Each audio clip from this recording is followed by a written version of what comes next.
What's up guys, Duarte here with another Marvel Strike Force video, and today we are back for another tier list, and this time we have the Mutant tier list. This is the first one. We didn't made this one back in the day when we were doing this, so it's gonna be interesting. And there are many characters here that they have huge value in some game modes and not so much in other modes. So the criteria you guys suggested is overall value in the game, then the value in the Doom raids, and then everything else in the game, Dark Dimension and whatever. So priority overall and Doom raids as a criteria, but we also take into consideration the gear amount, the usability on RTA, arena, and so on. So if you like the information on this video, like always, make sure you share it with your friends on Facebook and Discord. If you're new to my channel, make sure to subscribe for more Marvel Strike Force content, and make sure you smash that like button. These tier lists, they will be available right away for my Discord members and YouTube members. It's the same thing, YouTube members and Discord members. So if you are interested in that, so you can share with your alliance, you can support the channel by becoming a member, and let's get started. So, and we are starting off with Negasonic because it's Pride Month, so whatever. And unfortunately she is trash. Now I don't know if she's F tier trash or if she is E tier trash, but she's pretty bad on Blitz. She has no use on Arena, she has barely to no use on RTA. And apart from Alliance Wars, like, she has no other use, and it's only on offense, and she's very expensive. So the only thing about her is that she has some good counters on Alliance Wars, and that's pretty much it. So for now we'll keep her on E tier, and then you'll see if we need to adjust some of these characters. Okay, so Strife is way more interesting. He can be used on Arena offense, he can be used on Alliance Wars defense, Alliance Wars offense, he can be used in some raids with the right team.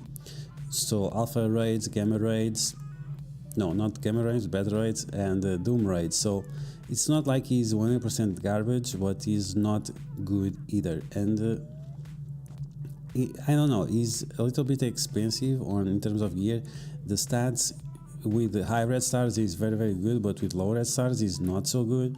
So it's really hard to judge him, and I think his kit is a little bit lackluster. His basic and ultimate could be a little bit better. So I don't know, for now let's leave him here just for now, so we can compare him with other characters that can be better or worse. Okay, now let's take a look. I mean, so many good characters on the mutants that is hard. Okay, trash tier Namor. Namor, he was good in Alliance Wars offense, once again, with the Fantastic Four, and even without the Fantastic Four, most of his abilities still work. So for Alliance Wars, he's very strong offense. On defense, he doesn't do anything. On Blitz, Alliance Wars, no, Blitz, Arena, Raid, he doesn't do anything. RTA, he doesn't do anything. So he's on the same level as Negasonic. Okay, I'm gonna put them both on F tier actually, because we have other characters on the same situation that do a lot more, which is the case of Cable. So if Cable does similar to these ones but better, these ones have to be F tier. So let's just fix these, Namor and Negasonic for F tier. Okay, so talking about Cable, let's talk about him. Where is he? Cable. Okay, so right here, Cable he has a very powerful special and a very powerful ultimate. He removes positive effects from the enemies. He does nice burst damage that calls for assist Deadpool, and if they have the right ISO weight, this will result in extra attacks. And he also does speed up to everyone on the team, and this is very strong on both RTA and Arena. So it's something to have into consideration. Now, because his utility is a little bit limited, maybe D tier would be okay for him, and once again that's mostly based on his utility on RTA and Arena, that the difference in speed he makes can be the difference between a win and a loss, because your team goes first and your enemy team goes after. Okay, so let's take a look at Domino. Domino, she is interesting as well. All mutant characters are very interesting, but unfortunately she is very lackluster. She doesn't do any special damage. She has okay effects but very long cooldowns, so she is mostly useful for short matches, so no raids or anything for her, so she has to be a little bit lower. And the reason why I put her above Negasonic is because she has all those good interactions with Deadpool, and makes the team very annoying if she doesn't get targeted by the enemies, and Deadpool keeps reviving. And talking about Deadpool, very cheap on the gear. He can be used on all the other game modes that the other X Factor can be used, so pretty much Alliance Wars only, but at least he does a little bit more damage than Negasonic, and it has some interesting effects with Domino, and he can work on the Blitz team while Negasonic does not work so well, so maybe E tier. He's not like he's so great, but okay, let's keep him at E tier, even that he's nothing special, but the fact that he's so cheap is something to have into consideration because it makes a huge difference. Okay, now talking about some female character now, let's talk about Psylocke. Psylocke, she has a very interesting passive that applies counter and dodge to X-Men, Uncanny X-Men ally, and this works great if you have the right team. You can do very interesting combinations. The problem is that she doesn't have great stats, and the cooldowns are a little bit long, so even that she was not designed for Alliance Wars offense, that's the only place where she is used, and she's a little bit better on Blitz than Negasonic and Namor. And because she does some interesting effects, I don't think she's D tier, so I'm gonna put her on E tier because yeah, she's interesting to say the least, and she has some cool effects. She just doesn't do much for now, and her stats right now are a little bit lackluster, and once again, based on the high cooldown of her abilities, her utility gets a little bit diminished. Okay, now let's talk about Pyro. Pyro is mostly used for Alliance Wars offense. He has very low use for braids. His cooldowns are very big. Even at his basic is okay, but he has low base stats, and I don't know. He is strong on Blitz, he is strong on Alliance Wars, so I think I'm gonna put him on E tier as well, because once again, at least he is usable on Blitz, and the case of Negasonic and Namor is that they are not used there at all. Okay, so Wolverine is the joke of the X-Men characters, and it's not like he's terrible, but whenever you see Wolverine on the Blitz team of the enemy, it's always guaranteed win, or at least almost guaranteed win. And his stats are not terrible if he's together with other X-Men, but if he's not, then he's completely trash. The cooldowns are not great, and the ultimate is very limited on when it's good or when it's not good. So I don't know. I'm gonna place him together with Negasonic on F tier, because he's only good on very, very specific situations, and it has to be with the right team, it has to be with the right characters. He needs the right situation to have his ultimate doing some decent amount of damage. So unfortunately, maybe E tier would be okay, but I think F tier unfortunately fits him better. Now, talking about Storm, I think Storm is very underrated, and the biggest problem for her is that she has very, very long cooldowns. But on the other side, she has that insane passive that gives assist to X-Men allies or mutant allies, and she also gives them speed up. So this is massive. She works together with the X-Men team, she works with the Uncanny, with Astonishing, she works with a bunch of characters. She also works with the X Factor, giving them speed up and assist, so very strong character, but it has been mostly used for Blitz, and that's it. On Alliance Wars her stats are a little bit too low for her to be usable, and because of the Black Order she took the back seat, and she became a forgotten character because of Ebony Maw and the barrier he gets whenever a hero control is taken down.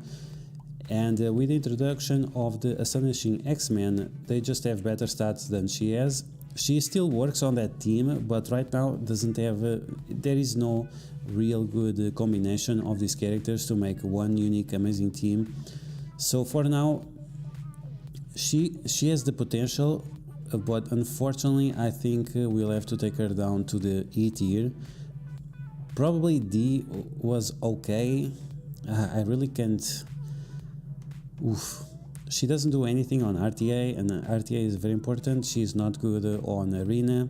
Okay, I'm gonna put her on E tier, but I think she is worth the D tier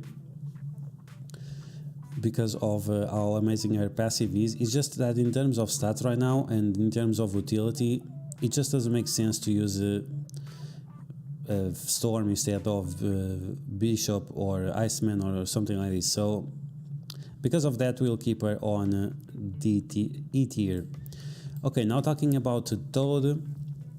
Toad is only good for Blitz and Alliance Wars offense, that's it. On RTA, it doesn't do anything special. So yeah, that's it. No use in raids. And the reason why he has no use in raids is because his passive is only 50% chance of guaranteed assist. If it was 100% chance of guaranteed assist, he would definitely be C tier. But because of this, I have to place him on E tier, because that 50% passive not guaranteed the offense down is huge, and it really decreases his value, because otherwise it's not bad. It's quite expensive. He has low use on RTA, he has no use on Arena, but once again, if he had 100% chance on the passive, he would be at least very good for raids, which is not the case. Okay, now let's talk about X23. X23, very overrated character. I don't know exactly why, maybe because she's Wolverine with bobs. But she's not terrible. She has a decent amount of speed, and she gets more speed whenever she destroys a character, and she also able to apply ability block with 2 chances of applying ability block. She's quite strong, very strong on RTA, very strong on Arena, depending on the meta. Right now her meta is not so good, so you don't see her as much, and on raids she doesn't do anything special. So yeah, Alliance War, she's decent. I think I will have to place her on E tier, maybe, because she doesn't have much use right now. Her meta is over, so yeah, even that she's an okay character, it's not that great. Okay, now let's talk about other girl, Kitty Pryde. And Kitty Pryde, I have very mixed feelings about her. I really like her kit. It's just that the stats are not good. Her focus is atrocious, and if you don't have as a weight skirmisher level 5 to give her 50% more focus, she is not going to do most of her abilities. The ultimate and the special fail quite a lot if she doesn't have the good focus, and this is very concerning for me. But she's quite amazing for raids. Dark Dimension, not so much. And in terms of Alliance War, she's decent on defense and on offense, so she definitely has her value. So I'm gonna place her C tier for now, maybe B tier. Okay, I'm gonna place her on B tier. No, I'm gonna place her. It's so hard. Okay, I'm gonna place her on a C tier for now because of her huge. Because of her lack of focus and how difficult it is to apply her abilities.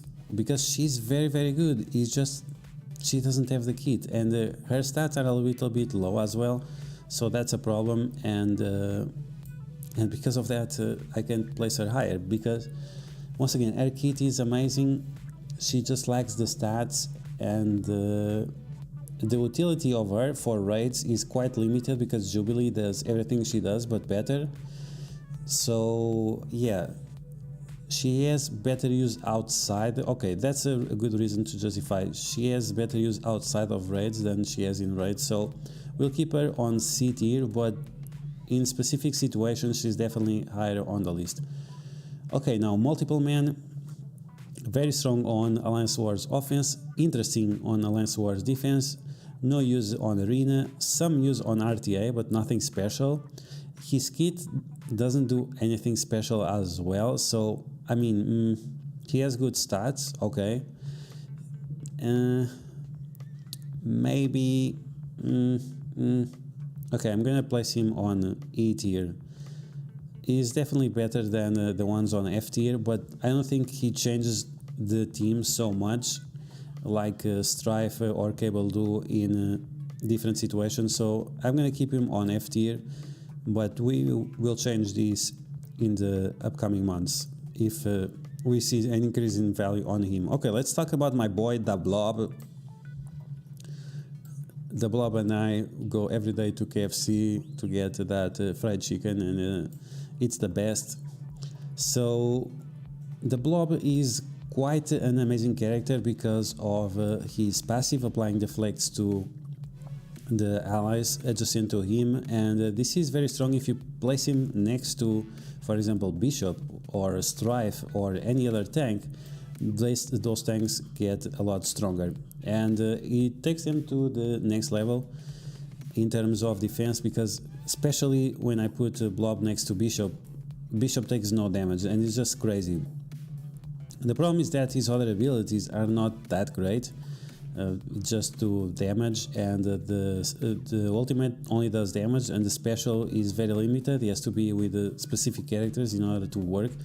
So I don't know, he's interesting, so I'm gonna place him on D tier. I think that's fair because we don't see much use of him, and he's, for a protector, he's very squishy if he doesn't have the right buffs or the right setup in order to protect him, because once again, and especially with Toad, if we don't apply that offense down to the enemies, then he will take tons of damage and he will die right away, losing all the potential he has. So other character that has a lot of potential and doesn't do much is Cyclops. His special is not great, and sometimes his special is quite problematic, gives down to a character you don't want, and then it's a problem for you. His ultimate does tons of damage, but most of the times it takes a while to charge, and it doesn't. You cannot use it on turn 1, which is a problem because he has that 2 turns slow, and I don't need 2 turns slow when the match is over. So yeah, in terms of gear, he's quite cheap, but the stats are not great as well.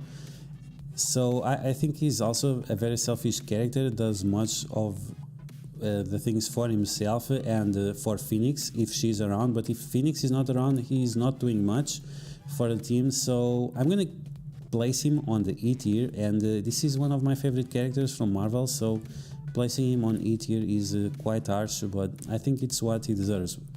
If you disagree, let me know in the comments below. Now, in terms of Mystique, she's quite amazing, especially if she's together with Magneto and Mr. Sinister, stealing all the positive effects from the enemies and copying them for herself, and also increases the stack of the positive effects, which will allow Mr. Sinister to spread them around. It's just massive.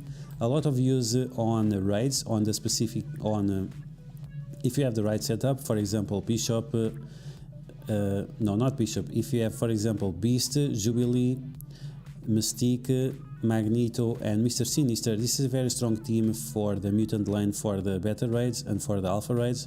Very strong on Ultima 7 if you are still doing that, and you can also use them on the Doom raids. Even that there are better teams, but of course it depends on your red stars and so on. So I think she has a lot of value, and she also removes positive effects from the enemies, flipping them into negative effects.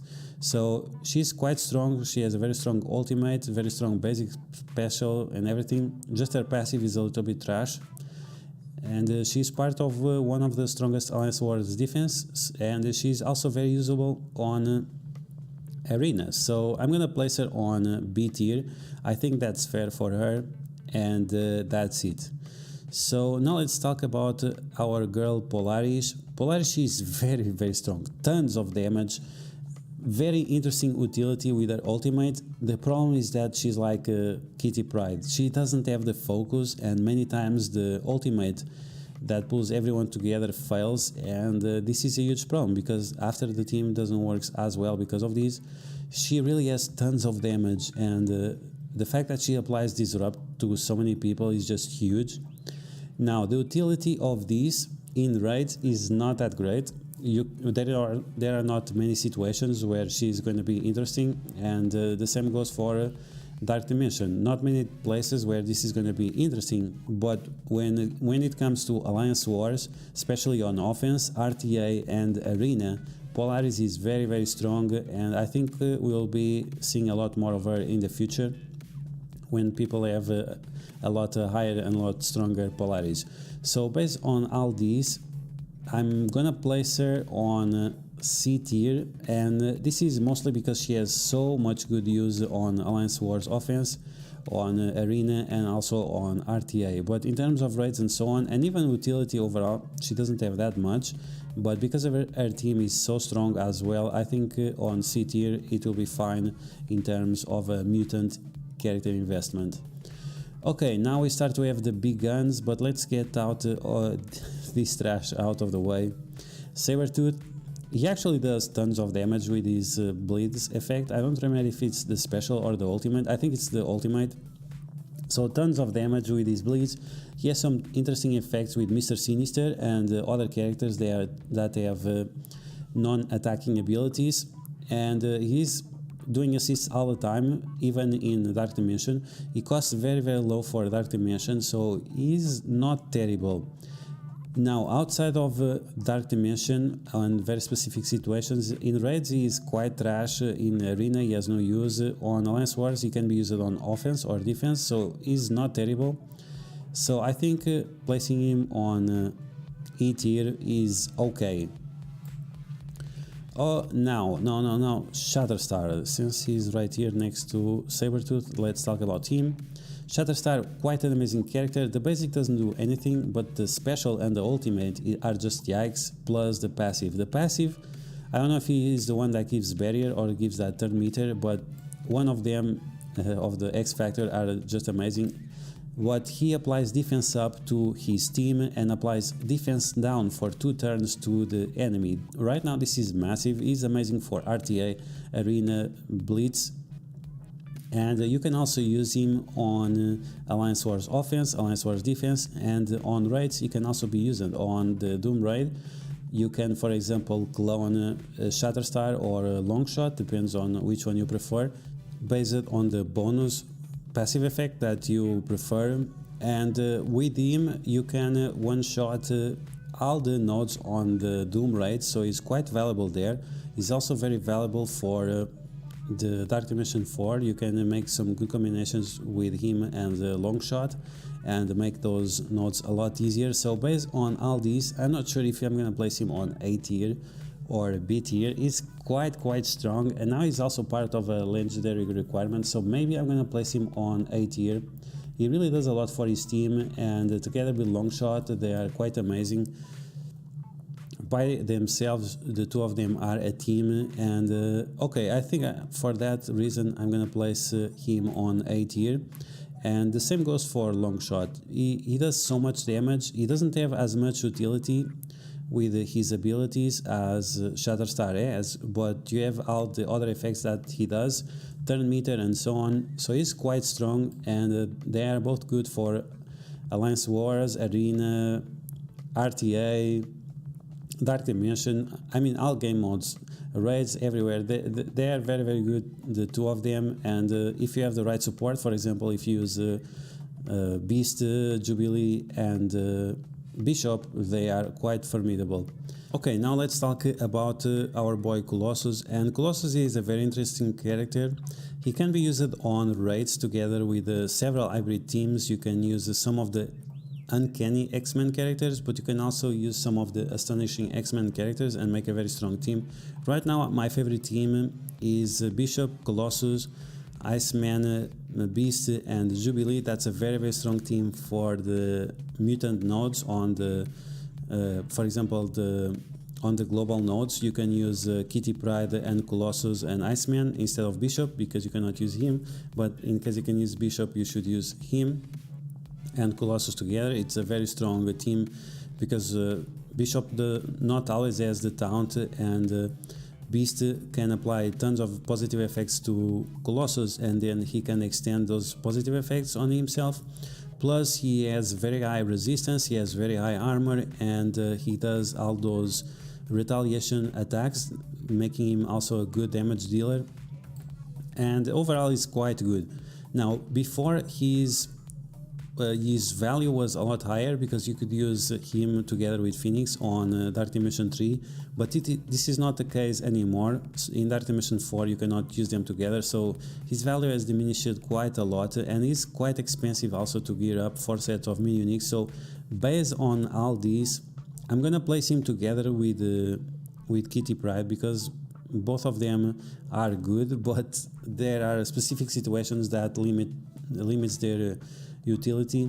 You can also use Colossus on Alliance Wars offense, and I've seen sometimes on Arena there is a guy with a very powerful X-Men team on my Arena, and it's quite crazy because it's so much burst damage that you lose before you notice it, and Colossus is part of that, protecting the squishier targets like Cyclops, and that's pretty much it. Okay, now let's talk about Phoenix. Phoenix, she has no use for raids, but she's very good for Dark Dimension 4 and Dark Dimension 3. And I expect that in Dark Dimension 5 there will be a Kestrel everywhere to make sure that we cannot use our Phoenix. But for now, she is... okay, she's very good for short-term matches. In terms of Arena, her reign is over. In terms of Alliance Wars, she is still very, very strong. RTA, sometimes not much, because of how much people have been using Kestrel. So unfortunately, based on all these, I think I'm gonna have to put Phoenix on D tier, because once again, you cannot use her on raids for more than one node. And that's fine with her on one node. For example, you can one-shot the boss of the Doom raids, but that's it. You can use her one time and that's it. And she's very strong on Dark Dimension 4, but it's not like she's necessary. I did the Dark Dimension 4 first run without her and it was fine, and on the second run it was okay with her, but it's not like she's providing much. Having someone like Jubilee that does stun, slow and so on is way more useful than Phoenix, and because of this I really have to put her this down, because yeah, like in terms of raids and overall value in the game, she has dropped quite a lot. Okay, let's talk about my boy Bishop. Very, very strong for RTA, Alliance Wars, raids. I also use him sometimes on Arena offense.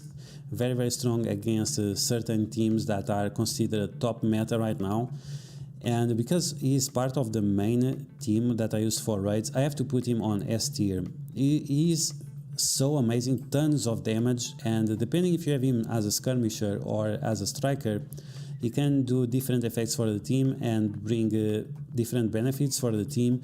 But just the amount of damage alone that he does is amazing. Plus his constant taunting is very useful as well, and if you use him together with Colossus or not, it doesn't matter, he will still tank, even that he's a blaster, which is amazing. So you can use him together with Yo-Yo and make a very strong team like that, and I like him a lot. I think he's definitely worth the S tier, and that's it. Now, in terms of Beast, I think he's also S tier because of his utility. Once again, Arena, RTA, raids, Dark Dimension not so much, and this is the thing about Bishop. I use him a lot on Dark Dimension, but I have a lot more use from Beast from the Alpha raids and the Gamma raids, because I'm on the global lane And Beast works with so many characters. For example, if you have Beast and Mr. Sinister, Beast will give speed up and energy to Mr. Sinister, allowing to do more clones and so on. So because you can use him in so many places, for Dark Dimension 4 he's not so good, but he's still decent. He's just a little bit expensive, but I think he still justifies the value, especially when you place Beast together with any other of the X-Men characters. They become so much better that I think it's worth the S tier. Now, talking about other S tier characters, I have to say that Iceman is S tier because he's so damn good. If he's together with other astonishing X-Men characters, he can revive, he has a second life, and he has a stun on a very low cooldown. That alone is just massive. His basic applies slow to multiple enemies with extra focus, and he gets barrier based on many slows you apply, and there are many mutants that can apply slows. You have Jubilee, you have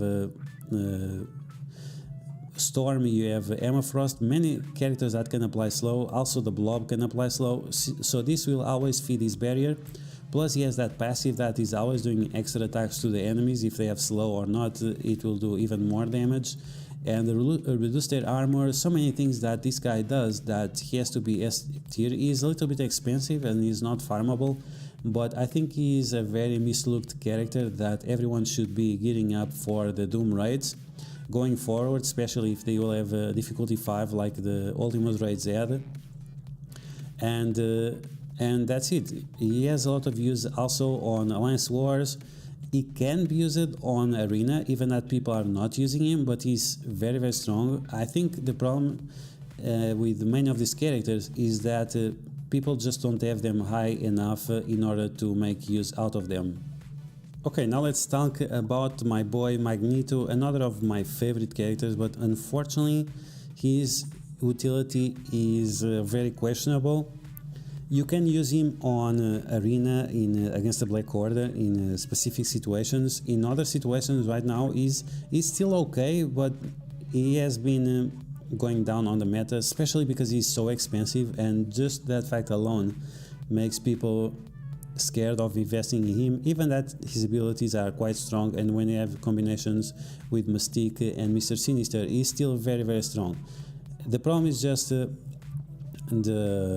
stats increase of the other characters, and his stats are not that big anymore.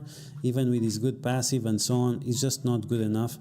And in terms of raids, there are a few situations where he is usable. It needs to be a very specific team, like I said before, Jubilee, Beast, Mystique, and Mr. Sinister. That team is okay, makes some use out of Magneto, but beyond that is not that great anymore. And I still get a lot of use out of him on RTA. So based on all these, I'm gonna place him on C tier, but unfortunately he is very problematic because he's so expensive. But ignoring the fact that he's so expensive, he's still quite decent, and there are still quite a few scenarios where you can use him. Now Mr. Sinister, what we are going to say about Mr. Sinister is very, very strong. Creating a clone that helps your team, very, very strong for Dark Dimension 4, Dark Dimension 3, any Dark Dimension or any game mode where you can use this character is quite amazing. The only problem that he has is very, very slow. At 100 speed, there are many teams that completely bypass his vitality and destroy him before he has a chance of having a turn. So based on this, I'm gonna place him on A tier. I think his time is a little bit over, especially with Kestrel being so annoying and killing the clones before they even do anything. Before Kestrel, probably he would be S tier because you can use him literally anywhere and he's going to be good. Right now with Kestrel, and because he's slow, it's like you are waiting to make the clone and the clone will be gone before you can even use him. So based on all that, I'm going to place him on A tier. He still has tons of utility on the Doom raids, Dark Dimension, RTA, maybe even in some specific matches on Arena, as long as they don't have Kestrel once again. And even if they have Kestrel, he is still pretty strong. And I think A tier will be a good fitting for him. And finally, we have two. We have Emma Frost and Jubilee. So first, let's take a look at Emma Frost. amazing character.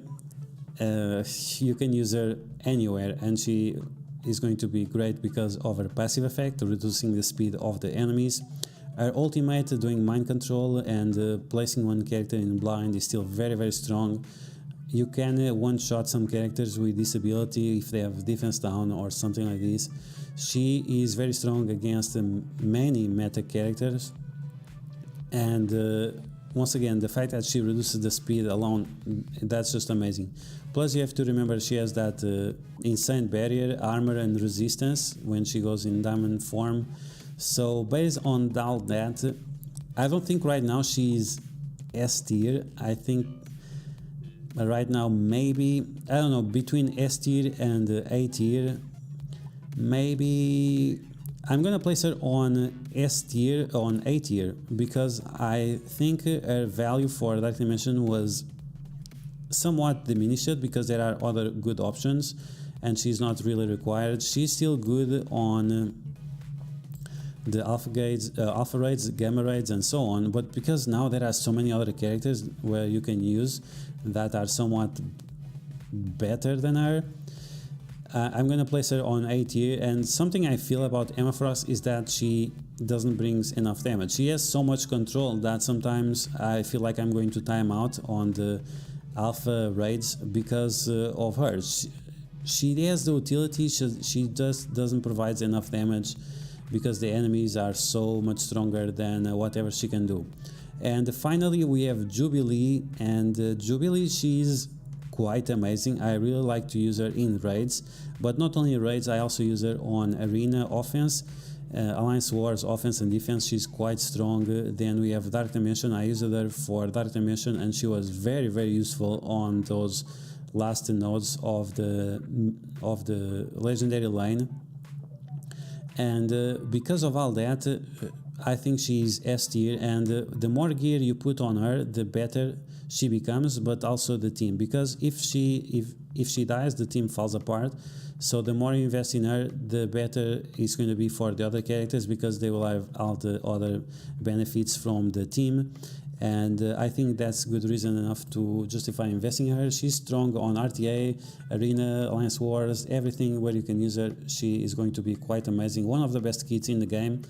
And because of that, she has all the reasons to be S tier. She would be S tier plus compared to the other characters, but we only have S tier. So yeah, guys, that's going to be the tier list for the mutant characters. I think that there are some characters here that you will not agree, but you guys let me know in the comments below what you think about this, if I misjudged some of the characters. But I honestly think that at least these top 8 characters are definitely worth all the investment that you can put in them, and the characters below the A tier, it's really depending on the red stars you have and where you want to use them. But I'm very confident that at least these top 4 characters are worth all the investment you can get in them. And yeah, that's going to be the video. I hope you guys enjoyed. If you did, you know what to do. Smash that like button like a boss. And if you liked the information on this video, make sure you share it with your friends on Facebook and Discord. If you are new to my channel, make sure you subscribe for more Marvel Strike Force content, and I will catch you guys later.